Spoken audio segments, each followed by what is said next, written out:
Thanks for having me. So you took some time off from your band, the Haynes Boys, to make your first solo album. What led to making this record? Well, one of the members of the Haynes Boys was on a band called Gaunt. He was a guitar player in that band. He was the drummer for the Haynes Boys, and he went off with that band. And they made a big record. So I assumed that he was going to be working for a long time doing that. So I said, I got these songs. I don't want to be sitting around idle in Ohio. So I made a record. And there you have it. Now I have to answer for that, like traveling around. I've read a lot of reviews of your work that compares your songwriting to people like John Prine, Bob Dylan. How does hearing those comparisons affect you when it comes time to write and perform? That's just what my mom says. So it's like, really, yeah. It doesn't affect me at all.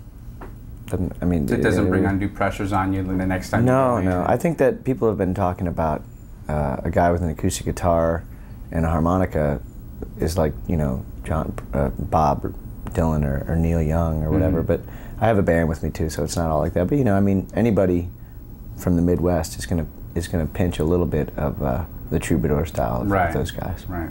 How is this music and how is your solo work different from your work with the Haynes Boys? It's different in most every way. I mean, I have to pick up a band to bring them on the road. As with the Haynes Boys, we were a band, and we just, were able to, get out there and I have to rehearse a whole band for it. That's the way I'm looking at it now. Is the practical reasons is, I have to rehearse a band every time I want to do a tour. Is the approach to the music though?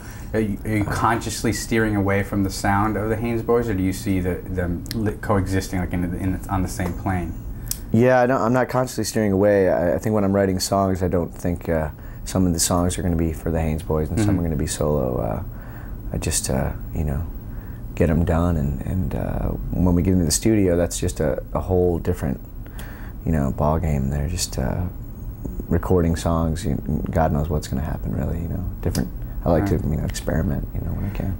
Will the Haynes Boys exist after this solo? I hope time? So. Yeah. I hope so. And I get asked that a lot, and I believe so. I just have to, hightail it back to Ohio and get to work with them. Right. Right.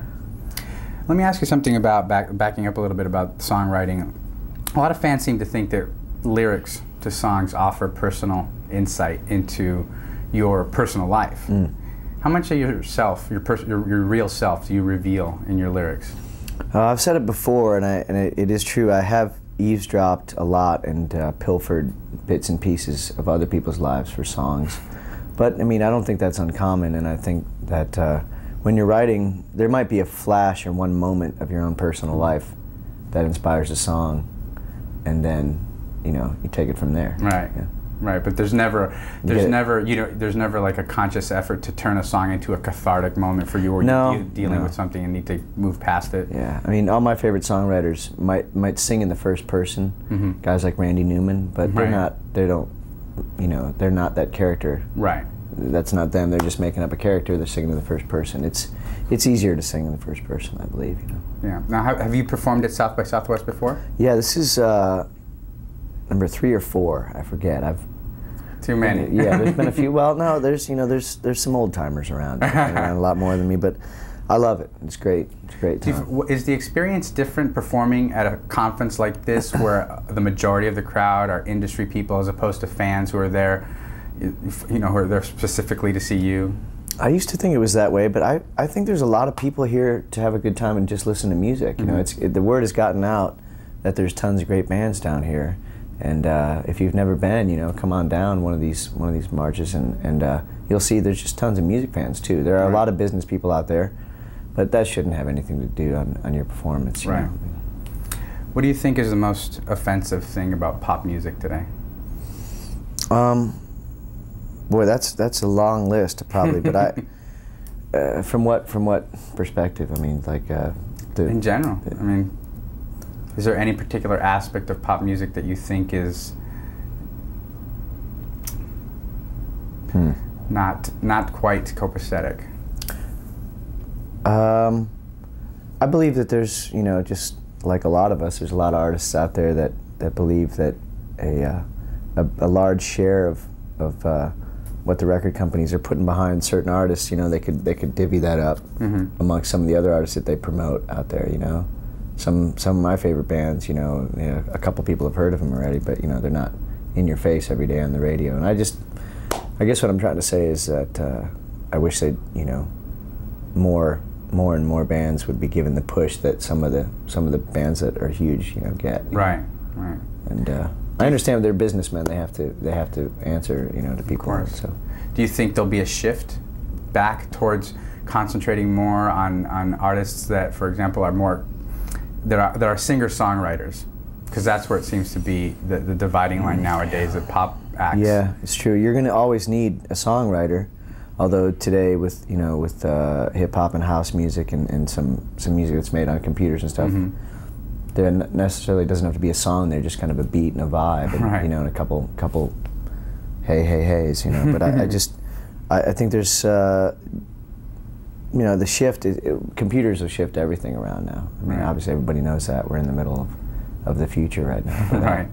Very true. You know, I think I got on top of it as best I could, and I'm learning still all the time. You know, I've made a few songs recorded on computers where I've sent them to other studios by computer, and they've recorded them and sent them back and stuff like that. But you see yourself I enjoy just having the band in the studio playing, you know, making music together, not artificially. That's always the most fulfilling thing for you. Well, those are the best records, I think, you know, live records. I agree 100%. You know, you do a little bit of cheating here and there. Right, but, of course. You know, but, I mean, you gotta, you know. It's very good. So what's next for you after South by Southwest? Big long nap. I'm gonna go. Actually, I'm out on tour right now, and I'm gonna go back to Ohio, drop the drummer off, and then the bass player and I, upright bass player Chris Burney, C.W. Burney from Cheyenne, Wyoming. It's his birthday every night on the road, and we're gonna go across the country and back to Los Angeles, where we both live, and you know, pick up a couple residencies in Los Angeles. And there's the website that's timeaston.com that has all the information of what, you know, the current up-to-date information of what I'm doing. Very good. But I have to make a record for New West Records. That's what I'm doing. That's what you're doing. What are the plans? When are you planning to go back into the studio? Well, right now we're trying to find out who the producer is going to be, what studio it's going to be, where, and what musician. So, you know, the deal is worked out. Now we kind of, I'm making decisions right now about you know, who I want to work with. So it's kind of nice. Is the material already lined up? You know what you're going to go in there and do? Most of it is. Most of it is. Yeah, there's some that isn't. But I did record 14 acoustic songs in one day last November. Wow. And those are up floating around the web somewhere. You can trade those. You can barter for those. That's an interesting point that you bring up. Do you find how do you feel about digital downloads of your music being available for free to people that want to listen to it? Well, I don't believe that all music should be free eventually. Like, you know, I've been warned that, you know, someday all music will be free. I don't understand that, and that's kind of unfair, I believe. But I think it's great to download free music and to give someone a sampling of maybe, you know, then they buy the whole product. Right. But all of us are trying to figure out exactly what's going to go on, and surely the big company men are trying to figure that out the most. Right.